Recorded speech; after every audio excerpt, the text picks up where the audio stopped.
There. Okay. So here's where we are. We're in the week of November 14th. And last time we had a whirlwind tour of chapter 8 on numbers. And the main idea of that is to see that with a few assumptions or axioms and logic, you get all of algebra. And the last thing we saw, which is the piece that carries over from numbers to this Thursday, in which we're going to deal with sequences, which is more integers, is the principle that distinguishes between integers and rational numbers, the well-ordered principle. So that'll be the foundation of some of what we do today. Okay, so that's where we are. Now, this afternoon, after the office hour at 2, Concept Check 3 will open up. And Concept Check 3 deals with some of the concepts. Demonstration 2 didn't have any probability. Concept Check 3 deals with some of the earlier stuff that, counting, probability, maybe a little bit on numbers and sequences. So, but basically just the concepts. And then next weekend, we'll have a demonstration. And next weekend, because it's a long weekend, we can have more multiple items to go back over then. Okay. Now, so it's chapter 9 with sequences, and let's see. There are some documents, some exercises, and some solutions in these. There's 2 of them that deal with sequences and sequences 2, and then there's some induction exercises and an induction solution to problem 4 in these exercises. So we'll be using going over some of these in class today. So you might want to download those at some point so you can annotate them. Okay. It's under the class. You have to scroll down from software resources down to class exercises. Okay, so sequences. Well, here's a sequence. A sequence is just a list of, it's like it looks in presentation just like a list of numbers. Like here's it can be an infinite list. Usually sequences are infinite lists, like 2, 4, 6, 8, 10, 12, 14, just keeps on going. So all the positive even integers. So, well, visually it just looks like a list, but what is a list? Well, it's hidden in here is the fact that this is in the first, 2 is in the first slot, 4 is in the second. So what a sequence really is a map from like the first slot is a 2, the second slot is a 4, the third slot is a 6, the fourth slot is an 8, the fifth slot is a 10, and so on. So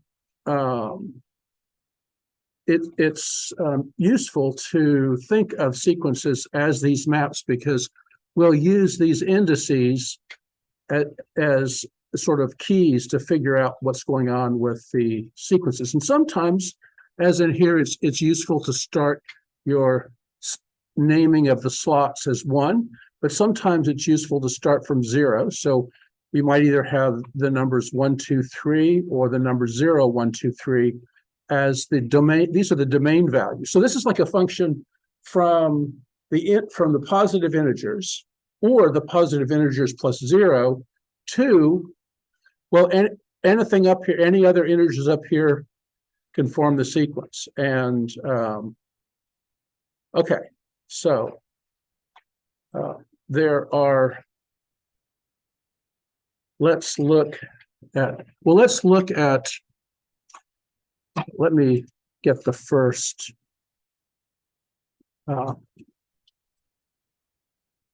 exercise. Okay, well, this isn't quite what I wanted, so let me go back and start something afresh. Okay. Let's.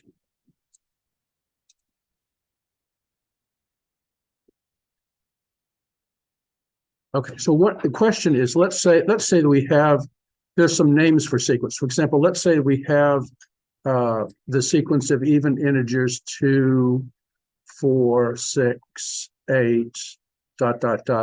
And this is at position 1, 2, 3, 4. Well, we can, instead of just specifying this visually as 1 goes to 2, 2 goes to 4, 3 goes to 6, 4 goes to 8, 5 goes to 10, etc.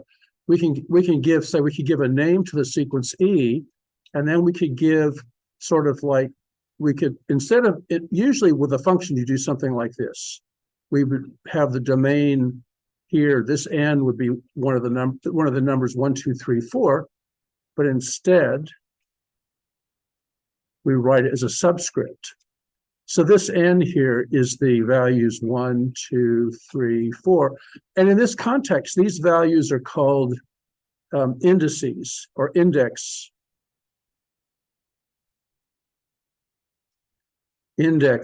values or indices. And so these are the domain values, because we just have a map from integers, or from this set of positive integers to some values. So for example, here with this notation, this is a name where you specify n. So we could say, well,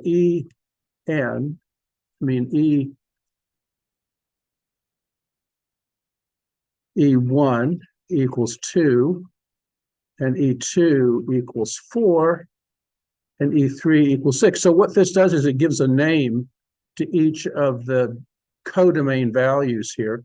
And that's useful because we can see a pattern here. If you notice that for each of the index values here, we can specify this sequence by a formula, in the sense that 2 is twice 1, 4 is twice 2. So we can see that this sequence is given by this formula. So oftentimes we'll have a formula like this for a sequence of numbers, okay? And that's useful. And one of the ways it's useful is to see, well, there's connections, but this is an explicit formula.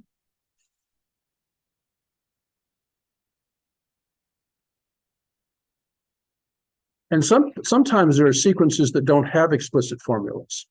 And for those, sometimes it's useful to be able to see connections between, for example, you can see that the connection between the third and the second is you just add 2.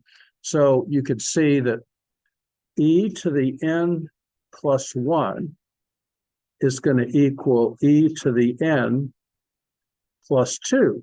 In other words, there's sort of like a stepping stone that I can say, if I know like E3 equals E2 plus 2. I may not know what E2 is. I mean, we do for this sequence, but some sequences where we don't know a formula, it's helpful to know this sort of stepping stone formula that tells me the next one in terms of the earlier one in the sequence.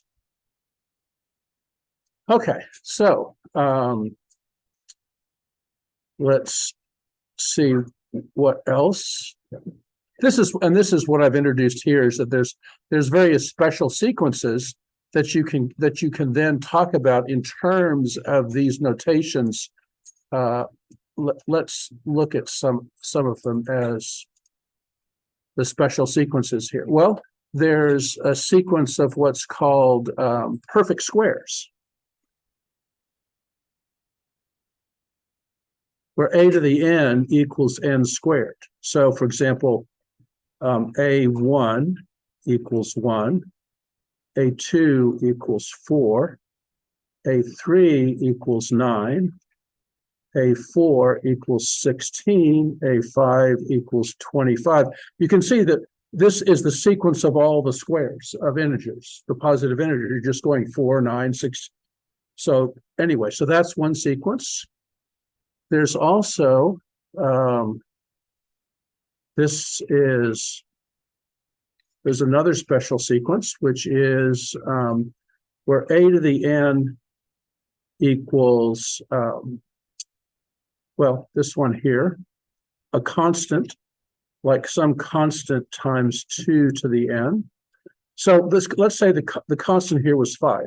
If, for example, look, if the c could be anything, it could be any number. Well, a to the 1 would equal, now this is one where it's often useful to start from 0. So here we can say, well, n is 0, 1, 2. it might not, might or might not be useful to start this sequence of, there's no point, there may not be any point of having a 0 here, but here it's useful to have a 0 because 2 to the 0 is this. So we have A0 is C, A1 equals 2 times C, right? Because the 1 here is the exponent. Then A2 equals 2 squared or 4C. A3 equals 2 cubed C, which equals 8C. So this sequence goes up because it's got the n is in the exponent. That's the opposite of this one, where the n is you have a square, but you have the n sort of in the base and you're squaring it. But here you have the 2 and the n and the exponent. So those are two different sequences. There's the sequence which is constant, say just a to the n is 5. Well, the sequence is just 5, 5, 5. It's just all, it doesn't change. So but that's a sequence, right? Okay. And there's some other sequences here. Okay. And there's certain things we can do with sequences. One of which is we can have sums based on sequences. And so here's something where we want to learn some notation, and this is where we can use this one here. This is called the summation notation, and this big letter here it's the capital Greek letter sigma. And since it's basically a Greek S, it's supposed to be reminiscent, if you remembered your Greek lettering, of a big sum. Now, the important thing here, basically what we're going to do with this notation is just understand what this notation means. You may have seen this before, but my experience is that many people haven't seen this notation and don't know what it means. So before we do those exercises, let me start here. Let's say that you had just I equals 1 to 5 of 2 times I. Well, what does this equal? Well, I'm not asking what this notation means is, this is the starting index. It increases by 1 and goes up to 5. So the possible indices here are 1, 2, 3, 4, 5. So what this is the sum of 2 times 1 plus 2 times 2 plus 2 times 3 plus 2 times 4 plus 2 times 5. This is just a shorthand for this sum, where I just have put in the indices here of I from 1 to 5. So I don't have to start from there. I could start from, say, I equals 3 to I equals 7 of, say, 1 over I. Well, that's going to equal 1/3 plus 1/4 plus 1/5 plus 1/6 plus 1/7.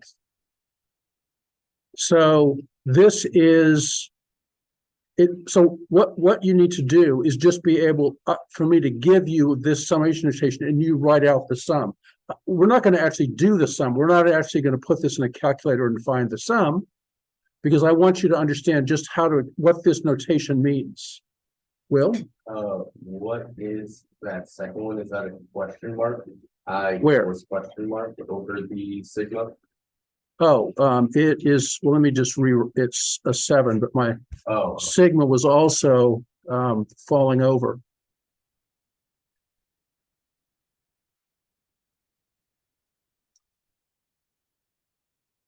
That was a 7. Okay.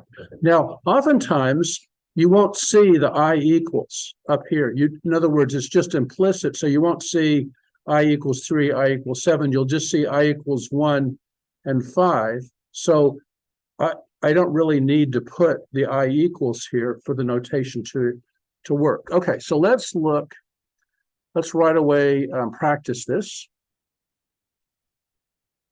here. So I want you to do is, this is, okay, some of you have come in a little bit later, that this is on Piazza. And we're dealing with, there's 4 items on Piazza. I put up exercises. The first one is sequence exercises.pdf.